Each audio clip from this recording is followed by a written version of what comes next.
Perhatian, PDKT online akan dimulai beberapa saat lagi. Mari siapkan hati kita untuk memuji dan menyembah Tuhan. Shalom Sobat DCM Ministry yang dikasihi Tuhan Yesus. Puji syukur kepada Tuhan buat kebaikannya atas setiap kita, sehingga kita bisa kembali berjumpa dalam PDKT online hari ini. Saya teringat akan firman Tuhan dalam Matius 6 ayat 33 yang berkata, "Tetapi carilah dahulu kerajaan Allah dan kebenarannya, maka semuanya itu akan ditambahkan kepadamu." Mari kita arahkan fokus hidup kita bukan kepada berkat-Nya, tetapi kepada kerajaan Allah dan juga kebenarannya. Sebab ketika kita mengejar Tuhan yang adalah sumber berkat itu, sudah otomatis pasti berkat itu akan mengikuti kita. Amin saudara. Untuk itu saya rindu melalui lagu yang akan kita nyanyikan berikut. Mari kita sama-sama menyelidiki hati kita, apakah kita sungguh mengasihi Tuhan. Sebab saya percaya akan selalu ada berkat bagi orang yang setia dan taat kepada Tuhan. Tanpa menunggu lama, mari kita bernyanyi lagu Tetap Setia.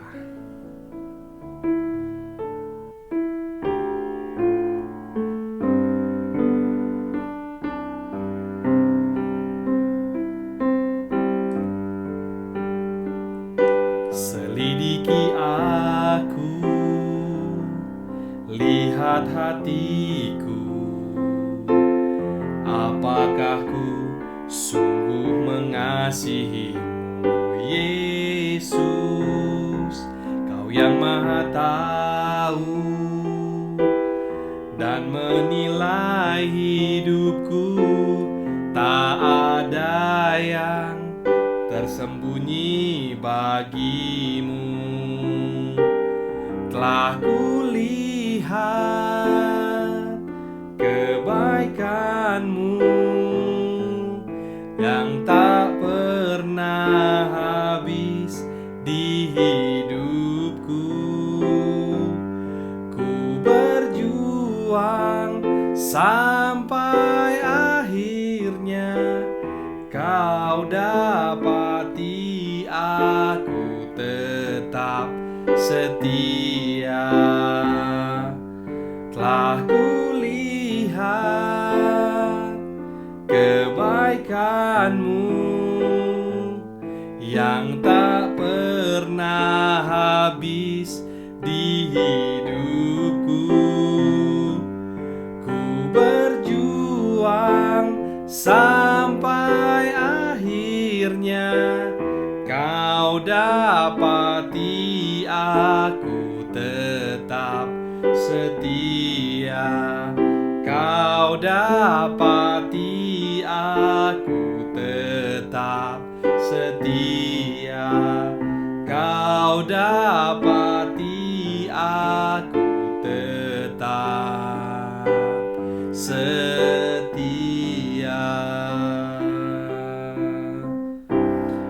Mari kita bersatu dalam doa. Bapa yang kami sembah, dalam nama Tuhan Yesus Kristus, terima kasih buat kebaikan dan kemurahan Tuhan atas setiap kami sampai dengan hari ini.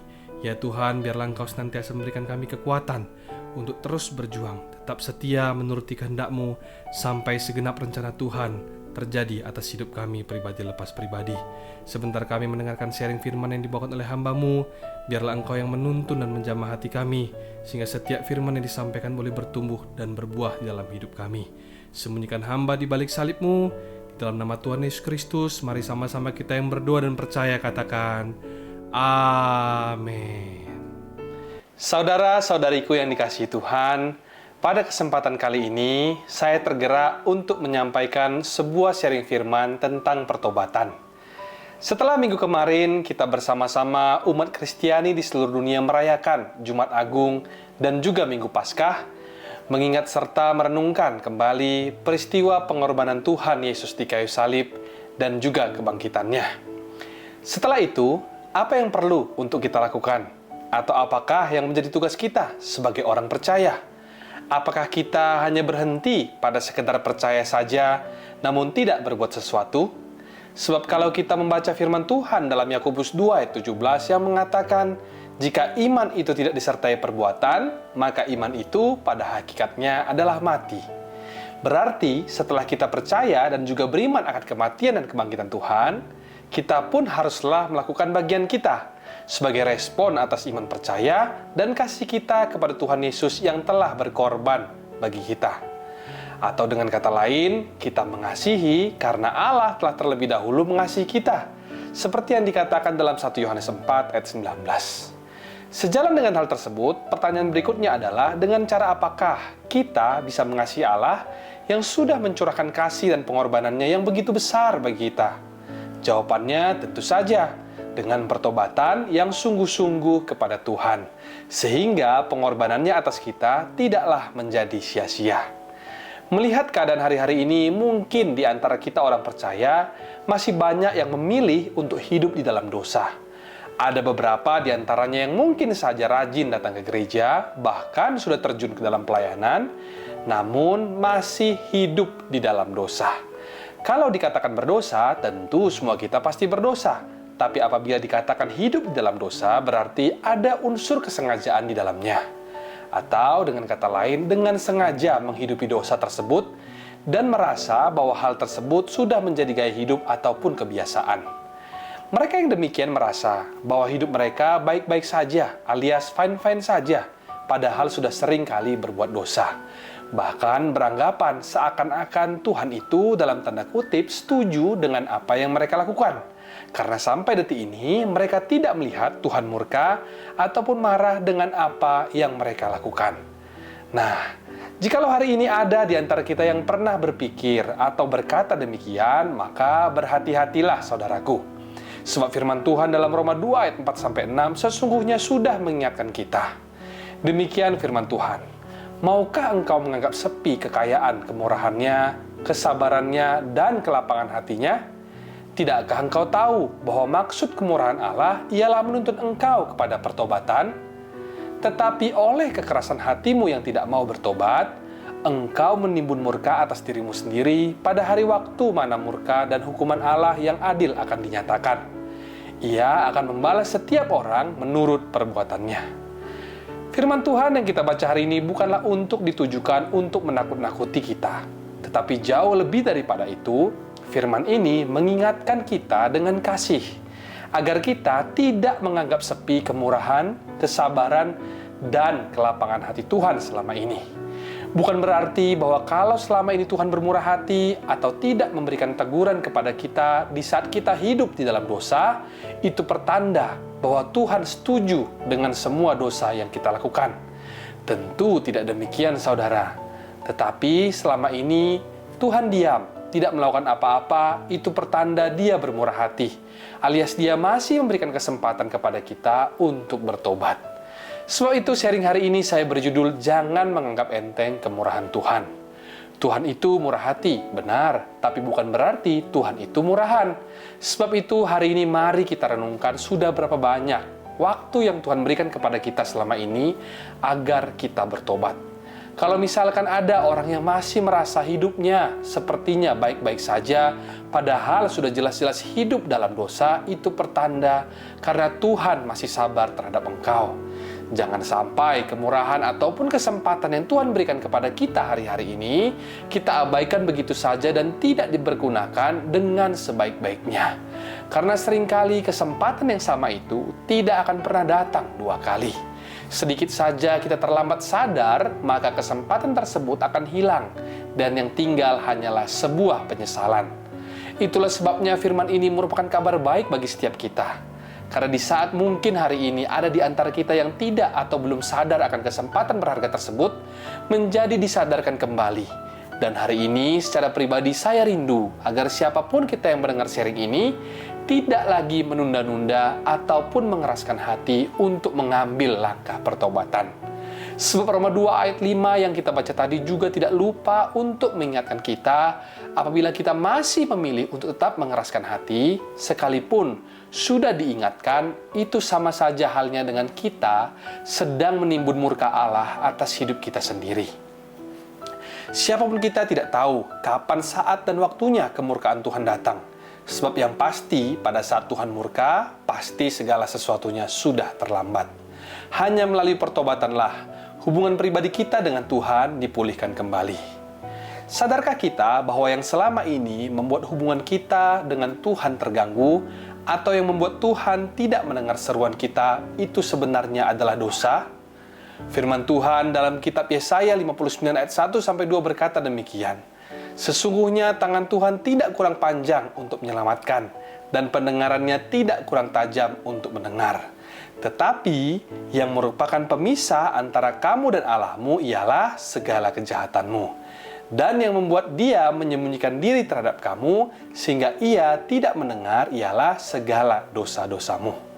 Kembali ke pembahasan kita di awal mengenai pertobatan. Hari ini saya akan sharing beberapa hal langkah pertobatan yang berkenan kepada Tuhan. Langkah pertama dimulai dengan pengakuan dosa. Secara pribadi kita mengaku kepada Tuhan bahwa kita telah berbuat dosa. Firman Tuhan berkata dalam 1 Yohanes 1 ayat 9, jika kita mengaku dosa kita, maka Ia adalah setia dan adil, sehingga Ia akan mengampuni segala dosa kita dan menyucikan kita dari segala kejahatan. Pertobatan adalah sebuah keputusan pribadi seseorang manusia yang diawali dengan sebuah pengakuan. Melalui pengakuan inilah, kita akan beroleh pengampunan dan juga kekuatan untuk melangkah meninggalkan dosa. Sebaliknya, bila kita tidak mau mengakui dosa kita atau bahkan berkata bahwa kita tidak berdosa, maka itu berarti kita sedang menipu diri kita sendiri dan kebenaran tidak ada dalam diri kita. Seperti yang firman Tuhan katakan dalam 1 Yohanes 1 ayat 8. Itulah sebabnya penting bagi kita untuk selalu mengoreksi kehidupan kita serta mengakui segala kesalahan dan dosa kita agar kita dapat mengalami kembali sebuah persekutuan yang intim dengan Tuhan. Pengakuan dosa yang kita bahas tadi merupakan langkah awal pertobatan itu sendiri. Dan langkah selanjutnya atau langkah kedua yang harus kita lakukan adalah meninggalkan dosa. Meninggalkan dosa berarti tidak lagi melakukan dosa dan melangkah menuju ke arah yang berbeda. Atau dengan kata lain, bertobat berarti menjauhkan diri kita dari dosa dan melakukan perbuatan yang berlawanan dengan dosa, yaitu melakukan kebenaran. Firman Tuhan dalam Yesaya 55 ayat 7 berkata, baiklah orang fasik meninggalkan jalannya, dan orang jahat meninggalkan rancangannya. Baiklah ia kembali kepada Tuhan, maka dia akan mengasihaninya, dan kepada Allah kita, sebab ia memberi pengampunan dengan limpahnya. Tuhan kita adalah Allah yang maha pengasih dan juga maha pengampun. Tangannya selalu terbuka menyambut setiap kita yang menyesal akan kesalahan ataupun dosa yang kita perbuat. Bahkan Tuhan sendiri akan melimpahkan kasih-Nya kepada barang siapa yang mau bertobat dan kembali kepada jalan kebenaran. Fokus hidup tidak lagi memikirkan dosa, tetapi memikirkan kebenaran dan melakukannya di dalam hidup kita. Setelah tadi kita mengaku dosa, meninggalkan dosa, maka langkah berikutnya yang perlu untuk kita lakukan adalah membangun persekutuan pribadi yang intim bersama dengan Tuhan. Selama ini dosa telah merusak hubungan kita dengan Tuhan. Dosa menghalangi kita untuk memiliki persekutuan yang intim dengannya. Oleh sebab itu kita perlu membereskan dosa-dosa tersebut agar kita kembali memiliki hubungan yang karib dengan Tuhan. Namun, untuk menjaga agar hidup kita selalu benar di hadapan-Nya, diperlukan sebuah komitmen dan kesetiaan dari setiap kita untuk menjaga persekutuan dengan Tuhan, yaitu dengan rajin beribadah, membaca Alkitab, saat teduh pribadi, mengikuti kegiatan kerohanian, ataupun masuk ke dalam pelayanan. Kita juga harus terus berjaga-jaga, sebab lawan kita si iblis berjalan keliling sama seperti singa yang mengaum-ngaum dan mencari orang yang dapat ditelannya. Seperti yang dikatakan dalam 1 Petrus 5 ayat 8. Iblis mengerti bahwa tidak ada gunanya melancarkan serangan kepada orang yang bergaul karib dengan Tuhan, setia, dan juga taat beribadah. Tapi iblis akan terus berkeliling sambil menunggu waktu yang tepat, di saat kita mulai meninggalkan jam-jam kebaktian atau ibadah kita. Apabila hal ini terus kita biarkan terjadi, konsekuensinya lebih fatal. Sebab iblis tersebut akan mengajak 7 roh lain yang lebih jahat daripadanya, dan mereka masuk dan berdiam di situ, yang pada akhirnya akan membuat keadaan kita bisa menjadi lebih buruk daripada keadaan kita yang semula. Seperti yang tertulis dalam kitab Lukas 11 ayat 26. Itulah sebabnya mengapa ibadah itu sangat penting untuk kita lakukan secara konsisten. Firman Tuhan dalam 1 Timotius 4 ayat 7b-8 berkata, latihlah dirimu beribadah, Latihan badani terbatas gunanya, tetapi ibadah itu berguna di dalam segala hal. Karena mengandung janji, baik untuk hidup ini maupun untuk hidup yang akan datang. Jadi dari sharing hari ini yang berjudul Jangan Menganggap Enteng Kemurahan Tuhan, saya rindu agar kita tidak lagi mengeraskan hati atau menunda-nunda untuk bertobat. Mari kita mengakui dosa kita di hadapan Tuhan, meninggalkan dosa tersebut, dan kembali lagi secara konsisten membangun persekutuan pribadi kita dengan Tuhan. Bertobatlah sekarang dan nantikanlah pemulihan Tuhan atas hidup setiap kita. Demikian sharing hari ini dan Tuhan Yesus memberkati. Sebelum kita menutup perjumpaan hari ini dengan doa, mari bersama kita bernyanyi lagu Bapa Sentuh Hatiku.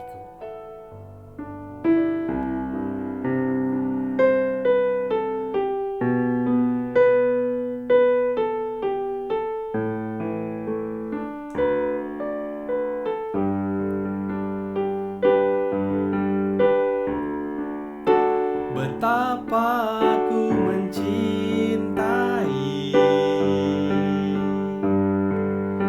segala yang telah terjadi,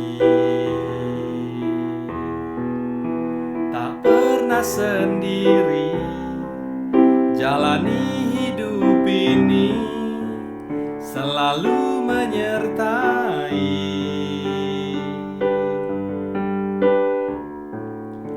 Betapa aku menyadari di dalam hidupku ini, Kau selalu memberi rancangan terbaik oleh karena kasih.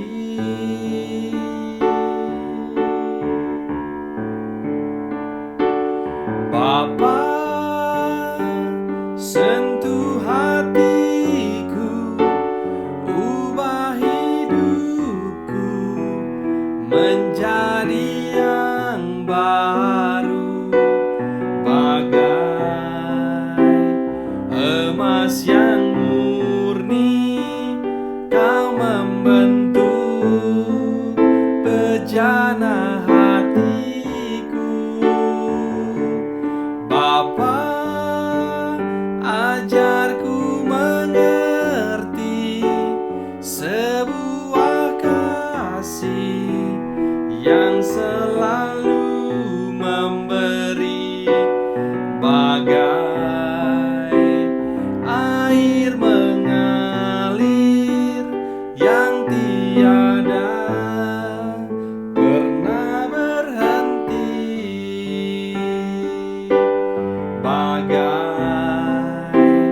air mengalir yang tiada pernah berhenti,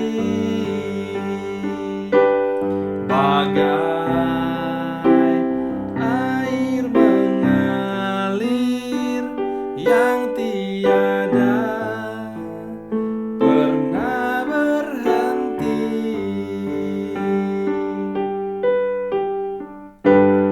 Mari kita bersatu dalam doa.